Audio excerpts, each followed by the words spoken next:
Hi everyone, my name is Adriana White, and the story I'm going to tell you today is based on a children's book by Clay and Gail Morton. It's called Why Johnny Doesn't Flap. NT is okay.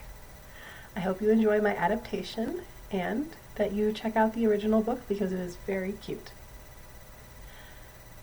Today, I'm going to tell you a story about my friend Johnny. Johnny and I have a lot in common, and we always have fun when we hang out together. But sometimes Johnny acts a little strangely. Johnny is what we call NT, or neurotypical. That means he doesn't have autism like I do, so his brain works a little bit differently. But that's okay. For example, when Johnny and I go to the movies, we always meet at 4 o'clock.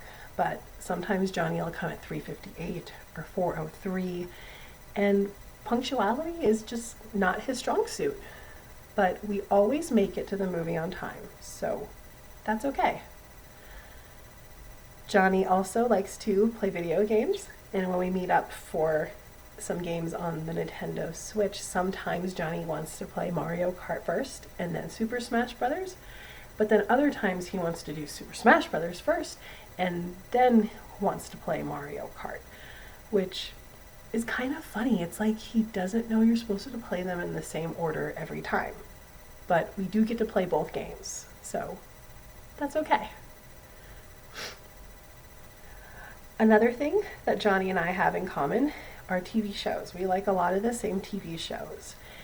And I noticed that when the opening credits are playing, Johnny doesn't recite them along with me. I'm thinking that he might not even have them memorized. So it just kind of makes me wonder where his mind wanders off to when the opening credits are on. So it's a small thing, not a big deal, so that's okay. When Johnny gets excited, he doesn't flap his hands or jump up and down. He just kind of smiles, and maybe he'll widen his eyes a little bit, and that's it.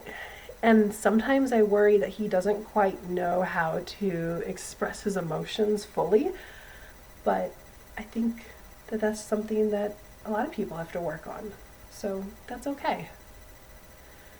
Johnny's very calm, and he hardly ever has meltdowns. He doesn't seem to be bothered by screaming children or fire alarms or anything like that. I don't know if I've ever really seen him cry. And sometimes I wonder that he might be bottling up his emotions a bit too much, and maybe he doesn't know how to express them correctly. But I think that maybe he just deals with things in his own way, and that's okay too.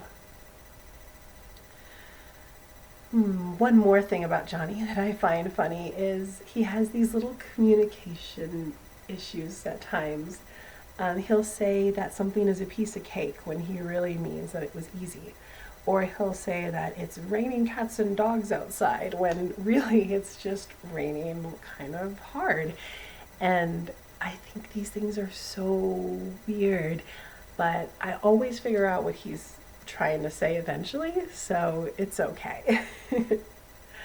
Being friends with someone who's neurotypical is really interesting. They have a lot of weird quirks, and sometimes it can be frustrating, but eventually you get used to them.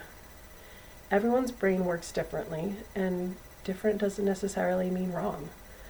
So I've personally decided that I like Johnny a lot, and I think I want to keep being friends with him. So I think that being neurotypical is okay. The end. I hope you enjoyed this story. Like I said, it's very near and dear and close to my heart, and I suggest you check out the book that it was based on. Once again, Johnny Doesn't Flap, NT is Okay by Clay and Gail Morton. Thank you.